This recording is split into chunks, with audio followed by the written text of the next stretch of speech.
What do you want? What is your heart's desire? What do you long for? What keeps you scrolling late into the night or dreaming in moments of quiet? For what do you hunger and thirst? What do you want? This is the first question Jesus asks, as recorded in the Gospel of John. Not what do you believe, not what are your theological position on the atonement, but what do you want? This question, so disarmingly simple, so radically direct, cuts through our posturing and our performances. It bypasses our intellectual defenses and reaches the center of who we are. Because I want to suggest we are what we want. Our desires shape us. They direct our habits, our decisions, our relationships, and our deepest allegiances. They inform the causes that we champion, the people we admire, the things we are willing to sacrifice for. Jesus' call to follow him is not to a doctrinal or theological exam. It's a reorientation of desire. It's about learning what we want and learning to want differently. Learning to love more deeply and learning to hunger for what truly satisfies. And if that is true, then Christian discipleship, at its most honest, is not about knowing all of the right answers. It's about desiring the right things. It's about aligning our hearts with the heart of God. This echoes the wisdom of the early church. St. Augustine wrote in his Confessions, "You have made us for yourself, O God, and our heart is restless until it finds its rest in you."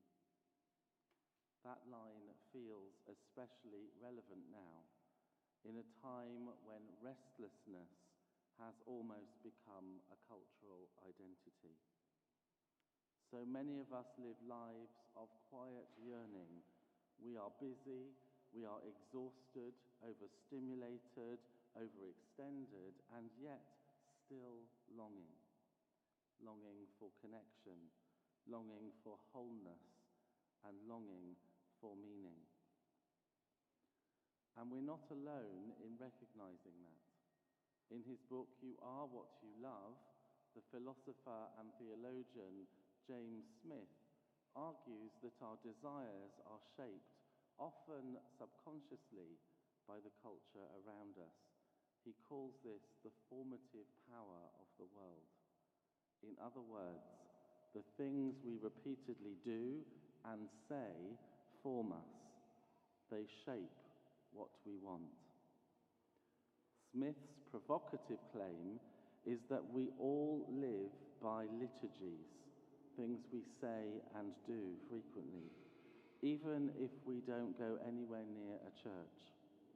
The habits and the rituals of our daily lives are shaping our souls, whether we realize it or not.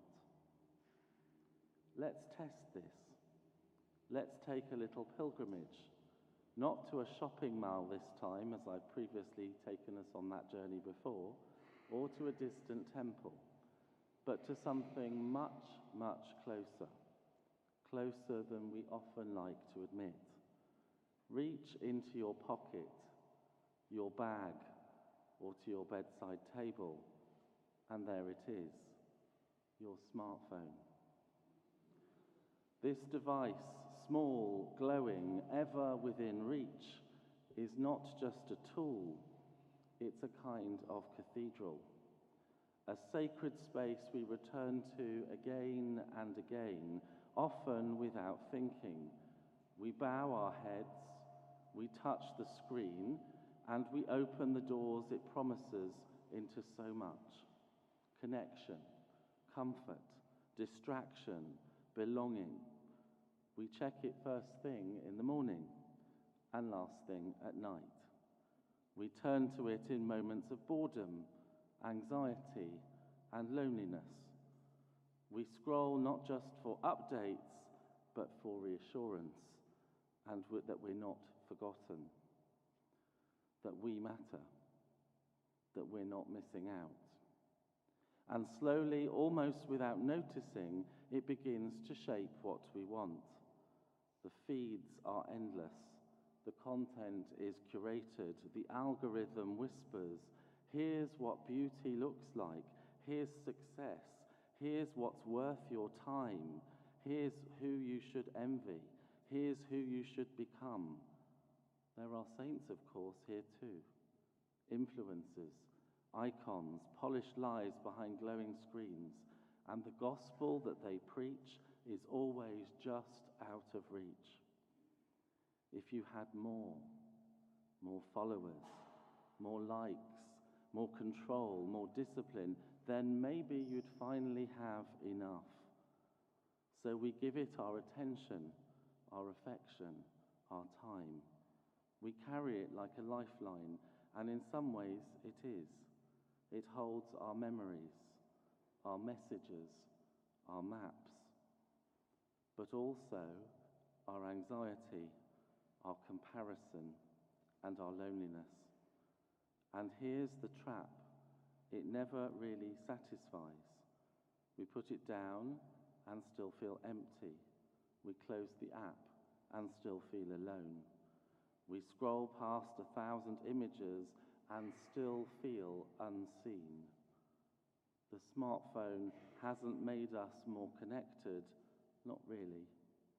It's made us more distracted, more performative, and more restless. We are being formed every day by this liturgy of longing, and not always in the image of Christ.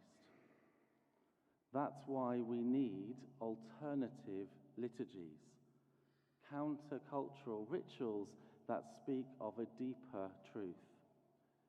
We gather here in this community of broken, beautiful people, not to escape the world, but to recalibrate our hearts within that world. We come to be reminded of who we truly are and what we are made for. That you and I are beloved, that you are already enough, and that God delights in you. Worship isn't just a Sunday morning activity, it's lifelong soul training. We come here to resist the lies that we are what we buy or what we post on social media.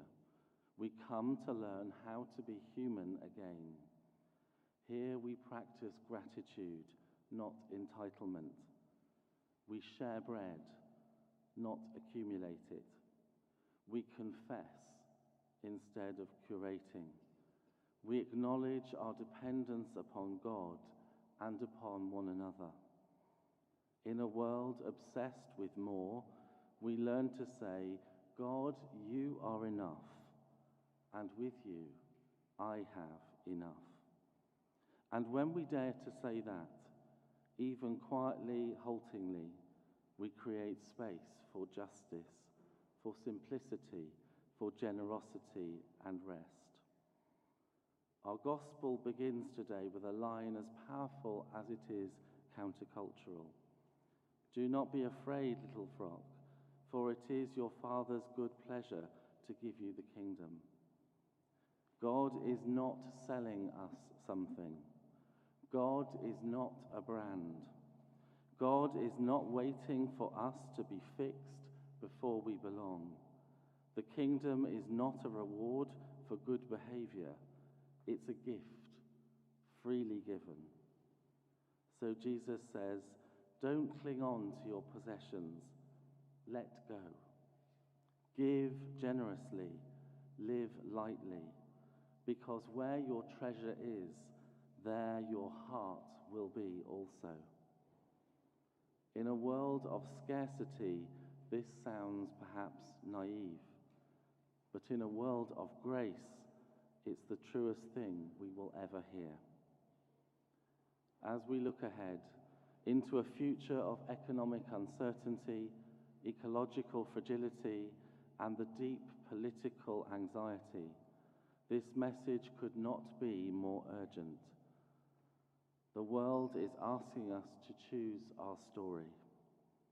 Will we choose the myth of endless consumption, where value is measured in clicks and cash?